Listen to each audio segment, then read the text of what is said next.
He's worse. Masama ng tatay niya, he is the worst. This is the biggest scam. Chavit Singson, Kiko Barsaga, magandang tandem ho itong mga kabisdak.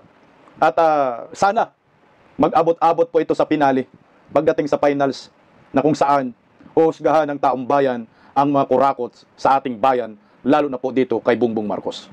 Manong Chavit Singson, hindi pa tapos laban kay Bongbong Marcos. At ang banat niya, ang pamilyang Marcos umano, ang biggest scam sa ating bansa, at pamilyang mga scammer, patay kang bata ka. Talagang ayaw na paawat si Manong Chavit Singson. Inaraw-araw na niya halos itong si Bongbong Marcos at muling bumanat po si Manong Chavit. At tinawag hong notorious family ang Marcos Romualdez na apelyido. Alam niyo po kung sino ang nagtawag? Si Mangga. Alam mo to si Jaime Marcos ba yan? Romualdez ba yan? Parang hindi nila kadugo, no? Mainit yung dugo sa mga Marcos at mga Romualdez, matindi si Jaime. O baka naman, pinakakagat na naman tayo sa mga drama-rama sa hapon, kagaya ng Kini, ang akong suliran. Animal tala. Kiko Barsaga, napasalang sa Ethics Committee. May complaint po sa naturang matapang na kongresista ngayon sa Kongreso.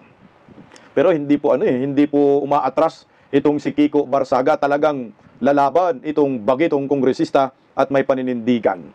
Sana, Kiko, gamitin po natin yung impluwensya mo sa mga kabataan, sa maayos na pamamaraan, pakikipaglaban ng tama, laban sa mga kurakot. Kasi nga, medyo mataas na talaga ang impluwensya ni Kiko ngayon. Natalo ni Kiko Barsaga yung mga young guns ni Martin Romualdez na halos araw-araw nagpipress con sa Kongreso. Pero dito, kay Kiko Barsaga, kita mo naman, minahal ng taong bayan kasi nga may paninindigan. Pero bago ang lahat, pa-like mo muna, pa-share, pa-subscribe at pakipindot po ang inyong notification bell upang lagi po tayong updated sa ating mga video. At sa mga medyo may maluwag ang buhay, siksik-liglid ang biyaya galing sa Panginoon, tulungan po natin ang SMNI Foundation upang makatulong po sa disaster relief operation sa Cebu, sa Davao at sa lahat po ng mga apektuhan ng sakuna. Ayan po yung kanilang numero sa inyong mga screen. Dalawa po ang ating pag-uusapan ngayon, dalawang galit kay Marcos, dalawang galit sa mga kurakot, at dalawang may paninindigan, si Kiko at si Chavit Singson. Unahin po muna natin itong si Kiko Barsaga, dahil kagabi, pagkatapos po ng matagumpay na pakikibaka, pagsugod dyan sa Forbes Park, na kung saan pinamumugaran ng mga kawatan, mga kurakot sa gobyerno, yung naturang talaga namang mamahaling subdivision, pinakamababang presyo pala daw ng bahay dyan lupa 1 billion, my God. Ito, na pasalang po ngayon, si Kiko Barsaga sa Ethics Committee complaint sa Kongreso at gusto pong ipasimak ni Tambaluslos. Narito po ang balita, mga kabisdak. Palike mo muna, pa-share. Pakinggan natin. Bigo ang Ethics Committee ng Kamara na pag-ayusin sina Deputy Speaker Ronnie Puno at Cavite 4th District Representative Kiko Barsaga. Kasunod po yan ang ethics complaint na inihain laban sa batang kongresista dahil raw sa mga naging asal nito tuwing may sesyon. Para sa detalye, makakausap natin sa linya ng telepono si Marian Enriquez. Marian, ano na ba ang nangyari sa hearing kanina? Yes, Ruth, parehong ang tumangging magkasundo sina Deputy Speaker Ronnie Puno at Cavite 4th District Representative Kiko Barsaga sa Ethics Committee hearing ng kanilang mga reklamo ngayong araw. Planong pag-ayusin sana sa Subcommittee for Reconciliation ng dalawa pero nanindigan silang hindi makikipag-areglo. Ruth, matatandahang naghain ng ethics complaint si Puno at 28 pang kasamahan sa National Unity Party laban sa mga paglabag ni Barsaga. Kabilang narito ang paglabag sa House Code of Conduct matapos siraan daw ni Barsaga ang institusyon sa social media. Lumabag din daw si Barsaga sa RA 6713 o Code of Conduct and Ethical Standards para sa public officials and employees. Kung titignan daw kasi ang social media ni Barsaga, pawang kalaswaan, abusadong pananalita at layong pahinain ng tiwala ng publiko sa mga institusyon ng pamahalaan. Mga iyakin. Nagpakatotoo lang naman talaga si Kiko Barsaga. Anong pahinain yung tiwala ng publiko sa mga institusyon dito sa Kongreso? Institusyon ng Kongreso, putang ina, wala ng tiwala ang taong bayan, umasa pa kayo. Daming buhaya dyan Daming pangungurakot at mga kurakot sa institusyon na yan, dapat nga i-abolish na yan Ako sa mga ginagawa ni Kiko Barsaga, hindi kasi po pwede. Hindi ko mo ikaw ay kongresista, kasama ka sa institusyon, tapos may nakita kang kababalagan ng mga kasama mo, kagaya ngayon sa corruption, galit ng taong bayan, ay tatahimik ka lang. Si Kiko nga lang po ang may bayag mantakin mo, hindi bulag. At alam niya na mayroong pangungurakot sa kaba ng bayan at hindi po pwedeng itanggi. Alam ng taong bayan sa buong mundo kung saan mayroong Pilipino. Kahit hindi nga Pilipino, alam po ng mga kawatan ang nasa gobyerno ngayon under Marcos admin. Pakinggan muna natin yung matandang puno. Matandang puno, balite. Manong, medyo namamaga na mukha, Manong Sana yung mga natitira mong buhay, alay mo sa bayan. Huwag naman masyadong buhayang datingan. Taga-Tipulo ba ito?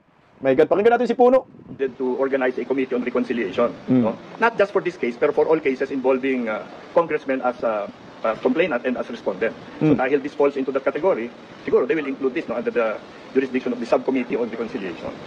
So yun, so dahil nag-create ng committee, then they pass on this case to the committee. I guess there will first be an effort to reconcile. No? So nandun sila. Pinangunahan ko na sila, sinabi ko, there is no reconciliation because this is not a personal grievance. Hindi naman sa akin ang insulto. Ang insulto is to the institution. Insulto sa mga buhaya. Insulto daw sa mga institution. Di rin naman si Kiko Barzaga makipag-reconcile sa'yo, ni Malka eh. Wala, ang kakapal ng mga mukha ho ninyo.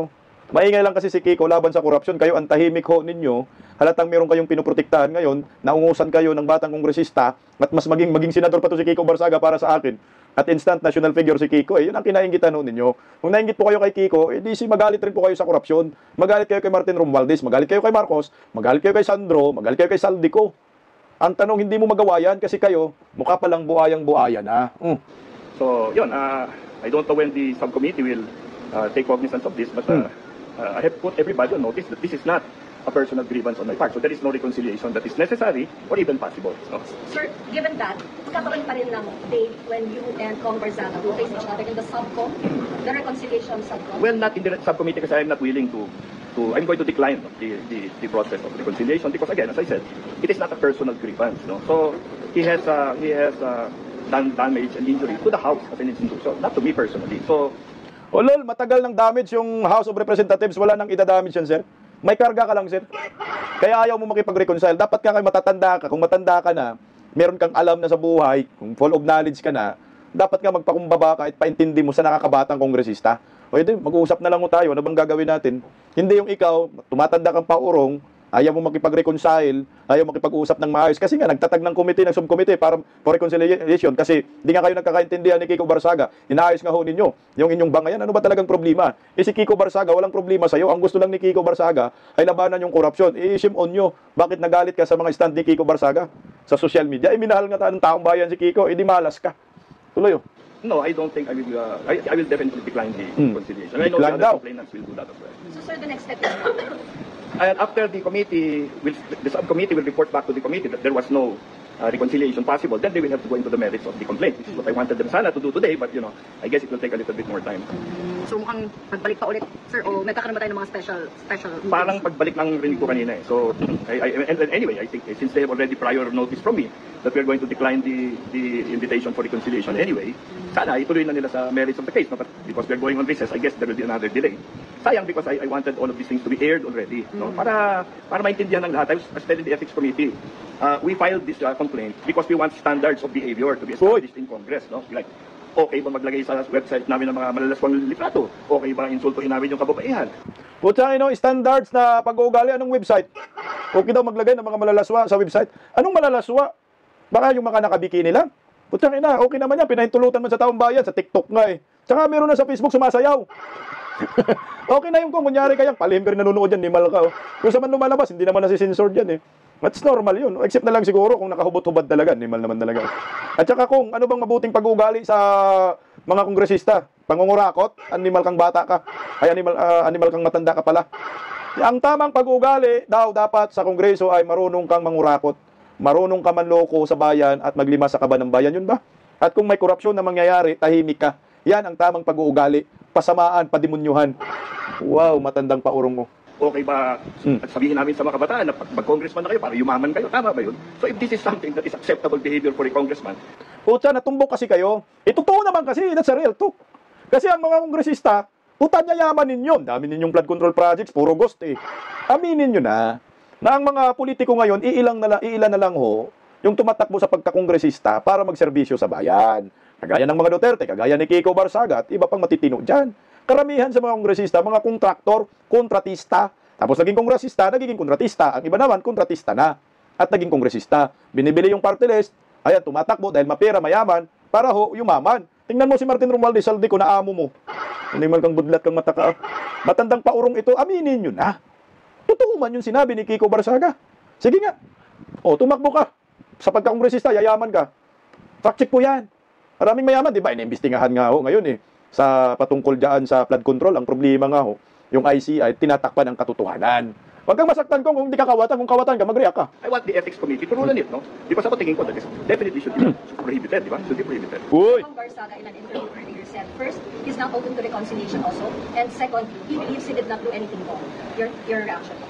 Well, we should remind him about the standards of human behavior, no? He does not believe he did anything wrong because obviously his standards are much lower than the average person. Uy! So I think maybe he should be. Ano bang standards kung ng human behavior? Kailangan ba kawatan ka?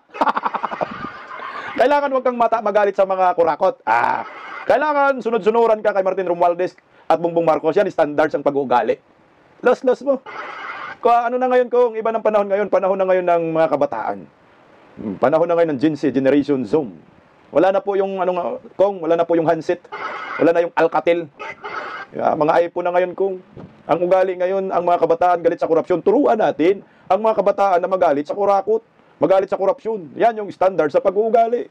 Pero kayo, kongresista kayo, anong standards nyo? Standards nyo, mangurakot, maglibas sa kaban ng bayan. Given a lesson by the ethics committee that kind of behavior is not desirable, it is not acceptable, especially if you're a member of the House of Representatives. Sir, you mentioned, Okay, sa inyo hindi acceptable dahil nga nasasaktan kayo, natatamaan kayo sa mga banat ni Kong Barsaga, Kiko. Pero sa aming mga ordinaryong Pilipino, na naghahangad po kami ng hustisya at naghahanap ng mga leader na magagalit at galit sa mga kurakot gaya ninyo, mga amo ninyo, ay putya good sa amin si Kiko. At marami pong humanga kay Kiko Barsaga sa kanyang katapangan. Lalo na po yung rally kagahapon, putya, talagang pumunta ho siya, nagpakita siya. Yan ang hindi nyo kaya kung. May rayuma na kayo kung, wag na lang kung. Manguyot na lang kayo sa bahay nyo. Tuloy oh. human behavior, but aren't members of the House of Representatives set to a higher standard? Yes, absolutely. You know, he actually answered our complaint. His lawyer answered our complaint, and we made a reply to his reply because they were citing, freedom of expression and all of those things, no. And he said, no, we are not filing this complaint because he has committed any crime. We are filing this complaint because he has violated the rules of the House. So, yeah, the standards of behavior of a congressman are higher than an average person, no? Because you carry a responsibility, you represent your district, you're supposed to be, giving value to the trust that was given you by your constituents. Now, to engage in that kind of behavior that he has displayed is definitely contrary to what the rules of the House say. Ni Malcong, kinakilabutan ako kung sa sinasabi mo kung ang standards daw ng behavior ng mga kongreso is mas mataas pa kumpara sa mga ordinaryong Pilipino. Animal kang baka ka. So yung standards nyo, pangangurakot. At tahimik ka sa mga kurakot. Tabudlat ng mata ko nga. Kawawang Pilipinas sa mga ganitong klaseng mambabatas. Anyway, si Kong Barsaga, ayaw rin naman makipag-reconcile. Ayaw rin naman makipagkasundo sa inyo, Kong. So tablado lang, Kong. O ito, pakinggan natin si Kiko Barsaga. I prefer not to settle because I want to try to have a hearing and to try to make my defense there kasi mas maganda sa if we can all air our grievances out and to talk about it. For the case against you and for the case you filed against DS Puno for both, are you ready to face any sanction if ever there will be any? I mean, I'm ready for anything. I fully intend. When it all started, when I fought against Romualdez, I was fully expecting to die, but like, kung sanctions lang naman, that's much better than dying. Suspension is okay with you? Yeah, suspension, removal, imprisonment, like, those are all possible. But that's fine. Putya, ang tapang, no? Meron din pala siyang isinampan na reklamo dito kay Puno. Ito ba yung Dong Puno na reporter? Correct me if I am wrong. Kasi meron na akong napapanood na reporter noon, Dong Puno. Ito ba yun? Namamaga na yung mukha. Sige kong banat kong, Kiko, wag ka pong matakot, lumaban ka. Kasi nga, ang taong bayan nasa likod mo. Alam ko, naniniwala ho ako dito eh. Kaya gustong sipain si Kiko Barsaga. Dahil sa talagang binabanatan niya, kaliwat kanan, ang gobyernong Marcos, si Bongbong, Sandro, itong si Martin Romualdez, talagang mainit. At siguro nasaktan itong mga alipuris. Itong mga alipuris man yan. Itong si Dong Puno, pakinggan natin yung sinasabi niya. Tingnan mo. Huli siya dito eh. Na parang ayaw niyang imbestigahan si Martin Romualdez. Ayaw niyang ipatawag sa ICI. Bakit kaya, Dong? Ikaw, magkano? Yung tanong, magkano kaya, Dong? Animal ka, Dong. Ito, pakinggan natin. Oh. But I think malungkot ang timing, kasi the former speaker is going to speak before the independent commission tomorrow. Uy. So parang may konting demolition na nangyayari dito, Parang gustong, I think there is scapegoating that is going on, Nagtuturuan, and then people are pointing to other people so that they will be able to escape the responsibility. Ang sa akin lang, follow the money. Di ba? Ano yung nangyari sa insertion? Sino may kagagawan nun? Pagtapos nun, kanino napunta yun? Right? So there's all of these distractions that are being created, and I'm sensing a lynch mob mentality trying to pin the speaker alone, to all of the things that have happened, which is terribly unfair, And unfair daw. Putang ina tong taong ito. Hoy, wrong timing daw. Patawag sa ICI si Martin Romualdez. Wala ka pang nakubra. Patay na, bigyan niyo muna ako pera bago natin imbestigahan si Martin Romualdez. Ang tanga mo naman. Parang sinisingle out daw si Martin Romualdez. Sino ba mapakana daw ng insertion? Ang tangingot, kongresistang walang alam. Tanong mo kay Tubi Tiangco kung nangyayari sa pundo. Si Martin Romualdez, Saldico nga General Appropriation Chairman, Saldico, sa BICAM, sila ni Speaker. So walang kinalaman si Speaker, malinis talagang buhayang yan para sa'yo. Tanga mo naman. So si Speaker, biktima ngayon. Ano ba nangyayari sa mga buhayang ito? Diyos ko, kawawang bayan sa mga, taga saan? Antipulo ba? Hoy, taga Antipulo. Proud ba kayo sa kongresista ninyo? Animal yan Kakampi ni Martin Romualdez, Roy. Wrong timing daw. So sinong panagutin natin? Inday Sara? Duterte naman? Tangingot naman ninyo. Sila yan Saldico, Martin Romualdez, Bongbong Marcos. So sinong papakulong natin? Ikaw na lang dong. Words tuloy And I think that these kinds of demolition and negative propaganda should be evaluated by the public in the right way, di ba? Lo mo. Demolition job. Anong idumilos kay Martin Romualdez? Talaga namang sirang-sira na nga. 5% na nga Trust and approval rating, animal kang baka ka. Ang layo naman kong, grabe ka dumipinsa, halatang halata attack dog. Kaya binabanatan si Kiko Barsaga, utos ni Martin Romualdez, sipain mo yan. Nasipa nga natin si Tibis Sipain natin yan kasi ang iingay. Umalas mo dahil hindi takot si Barsaga. Kasi isipin niyo, ma-front page ka. The publication that came out is of course one of my main reading material every day, no? But normally, kung meron mga ganyan, lalabas ka sa front page, you will be asked for a reply or to comment. I did not see that there was any request from the accused party to reply. No? And number two, lol! Bakit hindi siya pumunta sa Senate Blue Ribbon Committee? Pinapapunta po siya, di ba, inimbita? Kaso nga lang, Senate Blue Ribbon Committee, pinatigil naman ng buhaya mong kakampi. Tambaluslos. Simple lang naman, magpa-interview siya. Bakit hindi siya lumabas? Kasi nga, totoo, takot siya sa media. Bakit ikaw nagsasalita in behalf kay Martin Romualdez? Akala ko ba si Barbers, yung tagapagsalita ni Martin Romualdez? Ito kumupal, sumipsip, o baka naman binusalan din yung hinayupak na to. Ilang milyon. Wala nang prinsipyo yung mga kongresista ngayon. Talagang yung pagkatao nila isinangla na sa mga demonyo. My God, sino bang tanga maniwala sa'yo na demolition job ang nangyayari labang kay Martin Romualdez? Hindi. So siya pa ang biktima ngayon? Siya pa yung tinatrial by publicity? Ang tangingot tandaan mo. Sir, putangin na, tanda-tanda mo na, isang bulati ka na lang, gagawa ka pa ng katarantaduhan. Kumampi ka sa taong bayan para may legacy ka naman na maiwan sa inyong pamilya. Lahat ng mga Pilipino galit kay Martin Romualdez, Saldico. Ikaw na lang yata yung hindi galit, pati kay Bongbong Marcos, mga bubunistang tanganista ng lata ang hindi galit. Kayo may mga busal, hindi kayo galit, pero ang katotohanan, hindi nyo po yan may tago at hindi nyo mapagtakpan. Kahit pinagtakpan nyo dyan sa Senado at Kongreso, lumalabas po yan. At wag na po nating ipilit yung inyong mga statement dyan na kabaluktutan, na gusto pa ninyong mang-impluensya ng maraming Pilipino. Sino ba si Martin? Di ba buhaya yan? Pakicheck nga yung salin from million to billion ang pera niya sa bangko. Ganun ho katindi. Ito guys maliwanag po na yung ginagawa ni Puno kay Kiko Barsaga, alam ko, ang may utak nito si Martin Romualdez. Wala na pong iba. Para sa akin kasi nga, bakit nag-file kayo ng ethics complaint labang kay Kiko Barsaga? Inaano ba kayo? At ilan lang kayo nag-file? Mga 20? Ilan ba yung kongresista? 300 plus. Ang layo sa katotohanan. Kung ibig sabihin yan, pwedeng magiging kakampi ni Kiko Barsaga, majority ng mga kongresista dyan. Kung ang pinag-uusapan na standards na pag-uugali.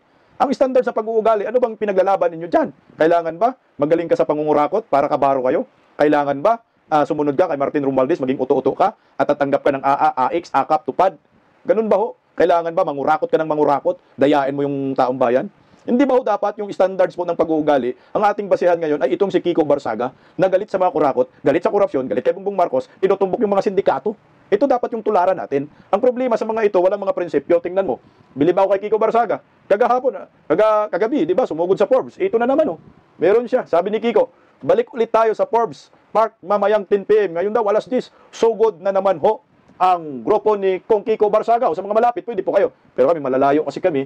O ito mga kabisdak, sinagot ni Kiko Barsaga. May patutsada si Kiko kay Ronald Puno. Ito ba yun? Ronaldo Puno, animal taga-Antipulo nga, awards. Sabi ni Kiko Barsaga, website na pala ang Facebook. Baka si Mark Zuckerberg ang dapat mong ipatawag sa Ethics Committee.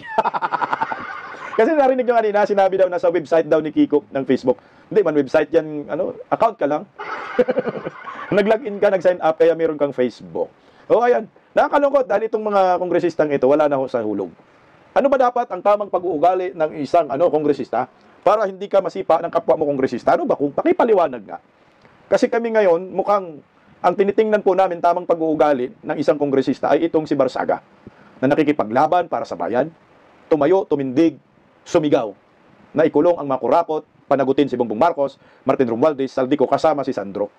Walang ka takot-takot itong si Kiko na dapat ito yung batayan ng mga public servant ng tunay na pag-uugali ng isang opisyal ng gobyerno. Hindi yung kayo na masyadong sipsip kay Martin Romualdez. Kung ako taga-Antipolo, kakahiya ko itong sidong puno na ito. Walang silbi. Masyadong tuta, walang paninindigan, tumatandang paurong. Anyway, willing naman din. No? Si Kiko Barsaga, nasipahin niya ako, willing ako ikulong, puta wala akong pakialam. At saka binabanatan daw niya si Martin Romualdez, handa na siyang mamatay. So be it. At least, marami po tayo ngayong nakikita na mga politiko, mga influencer, na talagang handang makipaglaban para sa bayan. Yan naman yung mahalaga dyan. Yun ang tamang pag-uugali. Basta hindi ka kurakot, tamang pag-uugali. Public servant ka. Yun yung nakikita kong batayan. May political will ka, magsiservisyo ka sa bayan. Putang ina kasi sila gusto mangurakot ng mangurakot Kaya ayaw nila kay Kiko Barsaga dahil ang panawagan, people power, patay kang bata ka. At speaking of people power, ito pag-usapan naman din natin, ang isa sa pinakamatapang din ngayon. Kaya dapat abak-tubak itong si Kiko Barsaga at si Chavit Singson. Ito. Manong Chavit, inaraw-araw na talaga si Bongbong Marcos. Meron na namang inilabas na mga dokumento, mga props. Antindi talaga si Manong Chavit. Mukhang matatalo ito si Auntie Claire dito. Diba si Claire Castro? Pag bumanat sa mga Duterte, may nakadala-dala siyang mga props, mga newspaper, kung ano-ano na lang pautot, pero malas mo, Auntie Claire, ito. Si Manong Chavit, meron na namang pasabog at may banat na naman sa gobyernong Marcos. At ang sabi niya, mga scammer daw ang pamilyang Marcos. Huwag na daw tayo magpabudol sa mga budol-budol. At muli po niyang pininindigan yung revolutionary government. Alam niyo po, itong si Manong Chavit, naintindihan ko po yung naramdaman niya dito talaga. Alam mo yung pakiramdam na na-traidor? Siguro may pakiramdam ngayon na mabigat yan, yung word na na-traidor. Ang Duterte family, talagang na-traidor ho sila because of mangga Amy Marcos.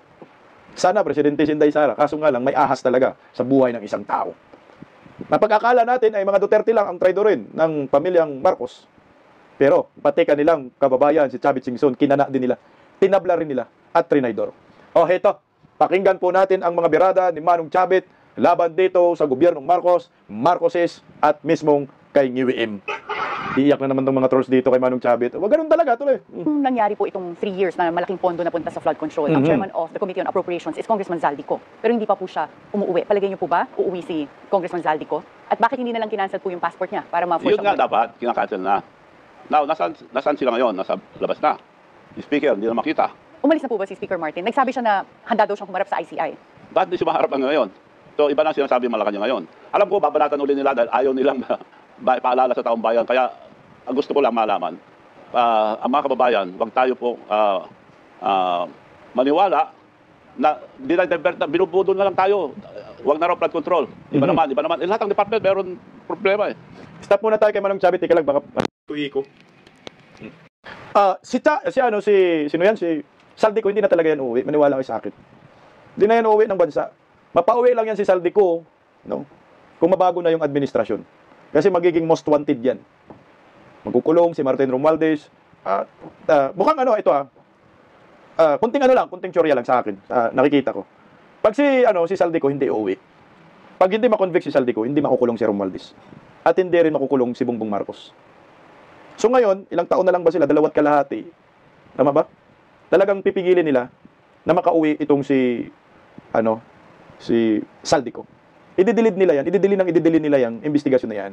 Yung ICI, baka ma-divert, tama yung sinasabi ni Manong Chavit. Mukhang yung Senate Blue Ribbon Committee, hahayaan na nila yung flood control. Hindi na sila mag-imbestiga. Galing mismo yan sa bibig ni Erwin Tolfo. Na mukhang doon sila sa Farm to Market Road. Doon sila tututok. Bakit? Kasi nga wala silang mailink sa Duterte family dito sa flood control. Naghahanap sila, baka sakali sila sa Farm to Market Road, makakunik sila. Malas nila kasi doon sa Farm to Market Road, ang meron din corruption doon, si Martin Romualdez at Saldico.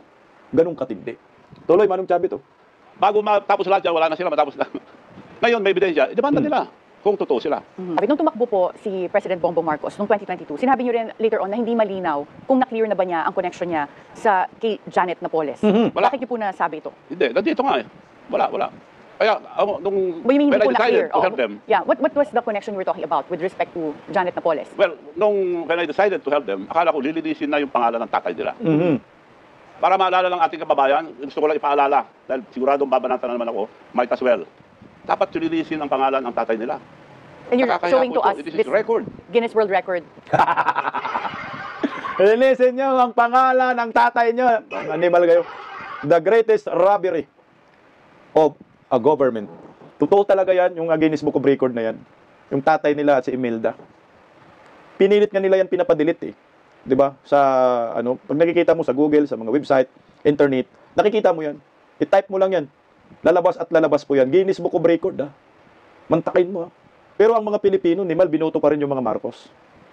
Sayang ang panahon na 'yan eh. Ang panahon natin, nasayang. Tingnan mo, ang oras natin nauubos na sa kakasigaw, BBM resign. Ang oras natin nauubos na sa kakasigaw na managot ang mga kurakot. Dito, ang gobyernong Marcos, investigasyon, Senado, Kongreso. Bakit? Because of Marcos family. Mula noon, kawatan na sila. Hanggang ngayon, kawatan pa rin sila. Kaya naalala ko tuloy si former President Duterte, sagikan sa masa para sa masa. Nung sabi, ang pamilyang Marcos, pag ang dugo mo daw ay kawatan, talagang kawatan ka, nasa dugo daw talaga yan. So ito po yun. Nangyayari. Yan, ipinalabas ni Manong Chavit. Dali na naman dito si Auntie Claire at mga bobonisang tanganista. Sasabihin na naman ninyo fake news. Napaka-imposible na si Manong Chavit magpa-fake news. Alam nyo, marami kasing nagbabato na ninira lang si Manong Chavit. Wala na hong sisirain sa pamilyang Marcos. Dahil alam po natin ang pamilyang ito matagal nang sira. Tuloy, Manong Chavit, oh. Gives Guinness Ferdinand Book of Marcos Record. Sr. Ano nakalagay dito? A title for the greatest The robbery greatest of robbery of government. government. Nakakaya po ito. Kaya akala ko nililisin na nila. At wag natin kalimutan, naging senador din si BBM. The same, hindi nagbago. He was nagdemanda rin ng plunder. Plunder. Ito po yung, so this is what you were talking about, na hindi niya pa na-clear niya yung connection niya with Napoles. And this was Napoles. back in 2016, nagkaroon ng plunder charges Yes. against Si then Napoles, Senator Bongbong Marcos. si Napoles nakulong na. Si Bongbong wala pa. Ano po? Di ba kakahato lang kay Napoles, si Napoles kulong na, si Bongbong wala pa. 205 million yun, ha. Hindi pa daw yan linis, si Bongbong Marcos. Tsaka lagi yan pinapalabas si Manong Chavit every time siya bumabanat. Kasi nga, yan yung weakness. At hindi masasagot. Hindi nasagot ni Claire Castro. Yung patungkol kay, kay Janet Lim Napoles, na ngayon ay convicted na nga ho. Relasyon nila, koneksyon ni Bongbong Marcos at mga Napoles. Hindi yan masagot-sagot ni Claire Castro. Ito yung kahinaan. So ngayon, may bago na namang nilabas si Chavit Singson. Ano na naman yung sagot ni Claire Castro dito sa Guinness Book of Record Animal, the most kawatan in the history. Tuloy, Ano Manong. nangyari sa kaso na ito? Hindi ko din maalala kung nagkaroon ng plunder against Yes. Senator Bongbong Marcos. Bongbong Marcos sued for plunder. For corporate scam. He uses fake organization para mapadala yung 205 million Pork for barrel. barrel. Ano Paalala ko lang ito mga kababayan, na hindi na nagbago si BBM. Akala ko nilinisin yung pangalan tatay nila. Hindi, mas malaki pa ang ginawa. This is the biggest scam. Ghost project na eh. The biggest scam. Talagang the biggest scam talaga yan kasi 1.2 trillion eh. Sa tatay ni Bongbong magkano lang. Ito ghost projects na talaga eh. So nakikita talaga ni BBM yung Guinness Book of Record ng kanyang tatay, nanay niya. Alam niyo po, siguro mahatulan lang si BBM after ng kanyang termino. Kasi may immunity naman ho yan eh. Pero papayag kaya ang taong bayan na tapusin pa yung termino ni Bongbong? Mukhang wala na, hindi na kaya yata eh. Tuloy, Manong, oh.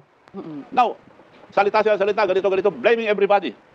Kung wala siyang pakialam, demanda niya yung nandun na. Demanda, subukan niya, demanda yung pinsan niya. Labi siya. Kaya ayaw galawin. Puta. So, narinig nyo? Subukan niya yung pinsan niya, i-demanda. Kung kaya niya, damay siya. Alam mo, simple lang naman, yung mga madali lang talaga intindihin ang nangyayari ngayon. Yung galaw ng Marcos admin, ICI, diyan sa Senate Blue Ribbon Committee, yung galaw na yan, madali lang ho eh. Kasi kung kasuhan nila si Martin Romualdez, putya, dali si Bongbong talaga yan, dali si Insan. Kasama yan talaga si Sandro. Di ba sinabi na ho ni Kiko eh. Kaya ngayon pinipigilan ba nila, hino-hold, dinidelay, more on focus lang kay Saldico. Pero until now, si Saldico hindi rin naman kinasuhan. Naghanap sila ng pang-divert na issue para makalimutan ang flood control, makalimutan si Saldico, Martin Romualdez, connection kay Bongbong Marcos. Yun. Naghanap sila ngayon. Yan ang masakit yan eh. Palagay niyo po ba, hindi ever mapapatawag si Speaker Martin sa I don't ICI? think so. Kung sincere sila, patawag nila. Pakita nila. Bago nila ako balatan ulit. Palagay niyo po ba, gagawa ng paraan para maibalik dito si Congressman Zaldico? Aabot ba tayo sa punto na makakancel po yung passport niya pag hindi siya kusang bumalik? Dalawang bagay yan. Pinagtago na nila. Kung mahuli man, sasabihin nila sila hero. Yun nga eh. Siya sabi siya naglabas dahil may maglalabas na dahil talagang hindi na mapigil. Hindi na mapigil that time. So binensyon niya. Flood control, bahiya kayo. Nakalimutan niya kasama. Kasama siya dahil ito, record. Okay rin na. Porang may sense na yung sinabi ni Manong Chavit eh. Pag mahuli si Saldico, ipapalabas na sila yung hero. Patay kang baka ka. Budol talaga tuloy, Manong Chavit oh. So sa 24 senators po ngayon, sino-sino po sa tingin ninyo ang may kinalaman sa mga flood control and infrastructure corruption? Yun nga ang nangyayari ngayon. pinag-aaway-aaway ng mga senador, mga congressman, nilalaglag lahat ng mga kasama niya just to save himself. Naglagan. Ang ginagawa ng Malacanang ngayon, diversionary tactic, mga kababayan. Exactly. Huwag tayong pabudol. Mhm. By the time matapos lahat yung pinagagawa nila na ano, Investigation. iba-iba na naman, wala na sila. Tatakbo na lang. Focus tayo. Lalayas, no? Minimal, no? Lalayas ang mga hinayupak. Oh. May testigo na eh. Mhm. Demanda nila. Nandiyan na eh. Pero meron na po mga recommendation on cases to be filed. So this would be up to the ombudsman. And ngayon po, naka-appoint lang ni former DOJ Secretary Boying Remulla as the new ombudsman. Naniniwala po ba kayo na magkakaroon ng mga kaso na pagdating? Kasi bago siya umupo, sinabi na niya, unahin niya si Duterte. So may purpose na sila. Sinabi po ba niya na Sinabi unahin na. niya si Duterte? Babalikan niya ang mga kaso ni Duterte. Yun ang unang agenda. Salin. So, linagay doon para pang ano sa mga Duterte. para ma-debate na naman. Hindi mausay si Marcos, si Duterte masama. Mas Alam mo, galing ng sinasabi ni Chavit na nilagay para ma-divert. Kaya nga, ang ginagawa ngayon ni Boying, pinapaingay yung Parmali, pinapaingay yung Salin ni Vice President Inday Sara. Kasi ida-divert talaga nila yan. Para mawala sa focus ang tao dito sa flood control. Putak, kawawa ba yan? Huwag tayong pumayag dyan. kasama na si Duterte. Ito lang. Ito lang term ni BBM. May nagsabi na kay si Speaker, nadala ang pera doon, nadala sa tabi ng Malacanang, humito na. Kay Gutisa. Huwag na lahat. Kung sincere sila para maniwala taong bayan, demanda nila. Correct. Saldi ko, demanda nila. Martin Romales, may testigo eh. Hindi po ba kayo naniniwala na fa-filean sila ni Ombudsman Boying Remulla ng mga kaso like si Speaker at si Congressman Zaldico? I dare them to do. Hanggang siya. Palagay nyo tatanggalin po siya pag ginawa niya. Ang Puta. Malaman yun ha. Sampahan mo ng kaso. Si Saldico, sampahan mo ng kaso si Romualdez, tanggal ka. Tanggal talaga kasi pag sinampan ng kaso si Martin Romualdez, hatak na hatak si BBM dyan. ang appointment niya 7 years. Opo. Only a revolutionary government could remove them. Pero palagay nyo, Narinig nyo yun? Revolutionary government daw ang makakatanggal. No? Chavit. Kay Marcos na rin. Kay Marcos. Ay, sino yun? Boying. Impeachment. Marcos. Impeachment Boying. Kaso ka lang, hindi ma-impeach. Kaya ang ending, revolutionary government. Tuloy oh. hindi po ba magrereklamo ang mga tao pag walang na-file na politiko? Parang yun ang sinisigaw ng mga tao ngayon. Ayaw na nila ng yung sinasabing maliliit na isda. Naghahanap na sila ng mga Nandiyan na nga politiko eh. that will be accountable. Nandiyan na nga, sinabi na nga, si Speaker lahat, nagpunta na, may mga testigo na. Si Speaker, sabi ko, ba't hindi nila demanda? Pinaalis muna. Tapos iba lang binibintangan ngayon. Ako, binibintangan ngayon na naman. Kalkalin nila ako, sinasabi ko na, kung meron totoo, pakukulong ako. Ano po ba yung binibintang sa inyo ngayon? Ang dami. Gawa-gawa lang nila. Ang revolutionary government muna, civilian, mamili tayo sa mga Supreme Court justices. Sila mamili. Mamuno muna temporary, then we'll have another election. Ba't magtanggalin yung mga nakaupo? So ayaw niyo po umabot sa punto na magpalit na lang ng administration through our electoral process na magkaroon na lang ng election sa 2028 na matapos itong termino po ni President Bongbong Marcos? Yun nga, masama ngayon. Bakit natin tatapusin? Tama. Nandiyan na nga yung testigo na kay Martin. I-file muna nila. Correct. Bakit natin papayagan na mga kababayan, wag tayong pabudol ulit. Just recently Tatapusin po, na lang niya ang term niya. Hindi. If he's a good president, tapusin niya ngayon yung mga issue. yung mga kaso po na Mga dapat kaso. ma-file. Okay. May testigo na eh. Anong ginagawa? Sinisiraan yung mga testigo ngayon. Sino man magsalita ganyan, sinisiraan. Nung ang buwan Teka lang, gusto ni Manong Chavit, wag na tapusin ang termino ni Bongbong, kaya revolutionary government na nga.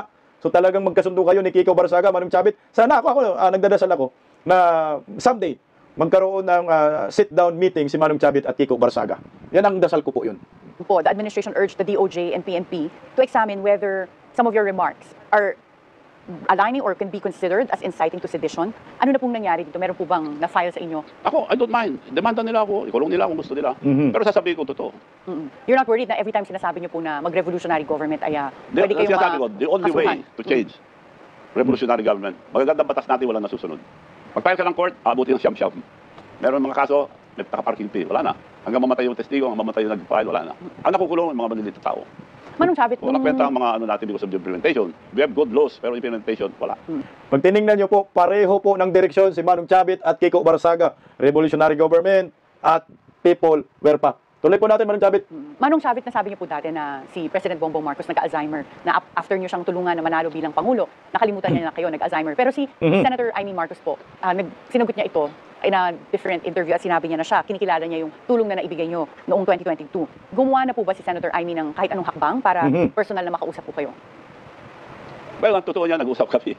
Oo. Sabi lang. She cannot deny na siya nag-imbita sa akin to help BBM. Vice President lang gusto ni BBM. So, being the President of Mayor's League, I will invite them, but I'll use your name. You can ask her. So you're still in touch po ni Senator Amy? Okay Nag-usap kayo? kami 3 days ago, 3 days ago. Yun, nagbalitaan lang. Ba't ganito na nangyayari sa ating bansa? Tumulong lang ako ngayon, ako binibintangan. Oo nga, you can ask her. Yeah. Is there truly a rift between Senator Amy and President Bongbong Marcos? Kasi may mga iba, parang hindi makapaniwala na magkapatid and they don't seem to be aligned politically. So, totoo po ba na meron silang rift or hidwaan? Well, sabi niya mismo na nagpapatakbo na ngayon mga Araneta at sa mga Romualdez ng gobyerno. By Araneta, ang sinasabi ni Senator Amy? Lady. Okay. Yan, siya sabi niya. Hindi ako nagsabi, Opo. Puta, no? Araneta Romualdez ang nagpapatakbo, sabi ni Amy Marcos. Puta, matagal naman alam na natin yan eh. Alam na natin yan. Alam mo, Amy, kung totoong kayo ma-concern sa bayan, simple lang naman yan eh. Sabi mo, ang nagpapatakbo si Araneta at Romualdez, hindi Marcos. So, nang gagawin mo dyan? Sabihin mo sa ading mo na mag-resign siya. Tapos, ang kaibangan ang sinasabi mo. Tuloy, Manu. Pero, sa tingin mo po ba, in control pa si President Bongbong Marcos ngayon sa administration niya? If you're saying that yun nga yung askuting Senator Amy na iba ang nagpapatakbo. Sinabi mo eh. Now, ang survey, 20% na lang sila, 80% ayaw ng tao. Kaya, bakit tayo papayag pabudol uli? Concentrate po tayo, may testigo na. I-file nila ang kaso, isaldi ko, saka si Martin Romualdez. Then, maniniwala ang tao. Hindi ka naniniwala. 20% na lang pala ang mga tanganista at bubonista. Na komunista, yawards. Talay, Manong. Walang may mapafile. May mga nagsasabing ginagamit niyo po itong issue nito para bumalik sa national spotlight or this is personally motivated. Ano po masasabi niyo doon? Wala, ako nag-enjoy lang ng buhay. Paalis-alis lang, palipad-lipad. Pero hindi ko na matiis yung, aside from Alzheimer, nakalimutan ako, okay lang. Okay lang sa akin yun. Ang kinagali ko talaga, yung paghahamon niya sa China. Dapat, as a president, we are a developing country. Dapat neutral siya sa lahat. Correct. Not only US, not only China. Neutral. Naghahamon sa China, wala tayong laban sa China. Ini-encourage yung mga ibang countries help us. Itong China, binubuli kami. Wala tayong laban sa China. So that's foreign policy po. But how would you compare President Bongbong Marcos' leadership style compared to his father, si President Ferdinand Marcos Sr.? He is worse. Masama ng tatay niya, he is the worst. This is the biggest scam. Kung porsyento ng tatay niya noon, ngayon, ghost project. Kaya, divert niya lahat ngayon. Pumapayag naman tayo. So, ating mga kababayan, magising po tayo. Huwag tayong pabudol ulit. Biniblame niya lahat. Ilalaglag na kayo, mga congressman, mga senator. Ngayon, mga mayor sa susunod, dahil ibisigan daw yung mga farm to market road. So, pag inibisigan mo lang yan, hindi na tapos ng term niya, alis lang yan. But would you say na meron din naman pong good that came out of all of this? Kasi at least kahit yung mga involved sa Congress and Senate, nalalaman na rin or na-expose. So, hindi pa nga po... Sacrificial lamb. Biniblame niya ngayon lahat sila. Siya, paano nakakakuha ng Diskaya ng 31 billion kung walang korreksyon sa taas? Correct. Tumpak ka dyan. Na sa construction. Never ako nakatikim ng 1 billion na project. Ito, agad-agad, 31 billion. So it was tolerated by him dahil contact niya sila Saldico, si Speaker, or wala siyang alam ng Presidente. Dalawang bagay lang. Na-tolerate niya yan. Dahil pag-umpisa na, inumpisa na nila yan. Hindi po ba kayo naniniwala na wala siyang alam bilang Presidente? Na hindi ako naniniwala na wala siyang alam. Meron siyang deniability in a sense, hindi niya talaga alam. Hindi ako naniniwala. Demanda niya si Speaker na pinasambuho niya, maniniwala na ako. Ipakulong, no? Hindi niya demanda, kasama siya eh. Kaya kako may Alzheimer. Siya naglabas, nakalimutan niya. Siya ang top 3 pinakamalaking flood control. Ito po, yung Ilocos Norte, yung pinapakita natin dito sa screen ngayon. Nationwide, top 5 provinces. Top 5 provinces, pangatlo sila. Halos pareho ng Bulacan. Oo. And 10 billion ang napunta sa Ilocos Norte. Ito, kay Diskaya lang. Kay Diskaya lang ito. O ngayon, Bong, nasaan ka na, Bong? Hindi kasi imbestigahan yung sariling lugar kasi makikita yung mga ghost projects ni Sandro Marcos. Gusto ko po yung word na sinasabi ni Manong Chavit na the biggest scam, no, itong nangyayari ngayon sa ating bansa ng pamilyang Marcos. So nahigitan na talaga ni Bongbong ang kanyang tatay. So yun pala yung gustong higitan ni BBM sa kanyang tatay, yung pagiging scammer, pangungurakot. At itong si Amy Marcos naman, putyang ina, sala sa init, sala sa lamig, namamangka sa dalawang ilog. Hindi mo alam kung anong direksyon ng ito. At actually, ang dapat sisihin ng taong bayan, si Amy, narinig yung sinasabi ni Chavit. Vice-presidente lang daw yung tinatakbo eh. Tinulak maging presidente, dinamay pa ang Inday Sara Duterte. Natingnan nyo po, anong tawag ni Amy Marcos sa kanyang pamilya o hito? Pakinggan natin. No, hindi pa tayo, Ay, hindi pa ba? no, I just had a couple of questions lang. For DTI, bago tayo mag-terminate ng DTI precisely. Unang-una, yung Philippine ambassador, despite denials of our economists here in the Philippines, the Ambassador Romualdez of that notorious family, our Washington ambassador, raised concerns on the possible effect. Biglang tumawa pa. Galing talaga eh. Inedit yung sariling pangalan. O yun. Notorious family. Inedit yung sariling pangalan. Kamuting kahoy. Oh. Alam mo, Senator Jaime, kung notorious family po yung pamilyang ninyo, Marcos Romualdez, kasi yung Ambassador Romualdez din, putsa, alam mo naman pala mga notorious yung kamag-anak mo, kadugo mo eh. Bakit ayaw mong manawagan, mag-resign si BBM, kasama kay Manong Chavit, kagaya ni Kiko Barsaga? Putsa, inawi. Dinaya, ano tayo dito, niluloko lang tayo ni Jaime eh. Naniwala lang ako kay Jaime Marcos kung sisigaw siya ng BBM resign. Tangin na, notorious na nga yung word na ginamit mo. Ano kami? Tama yung sinabi ni Manong Chavit, hintayin pa ba natin? Patapusin pa ba natin si Bongbong? Malamang sa malamang, malabo nang makatapos yan. At kung magsama-sama si Kiko Barzaga, sama-sama si Chavit Singson, ito na lang ang pag-asa natin. At ikaw ay may sumama ka rin para sama-sama lahat ng maraming Pilipino, para hindi po magdududa yung maraming Pilipino sa iyo na ikaw, kunyaring galit sa kapatid mo. Pero tandaan po natin, blood is thicker than water. Napaka-imposible na ilalaglag niya yung kanyang pamilya.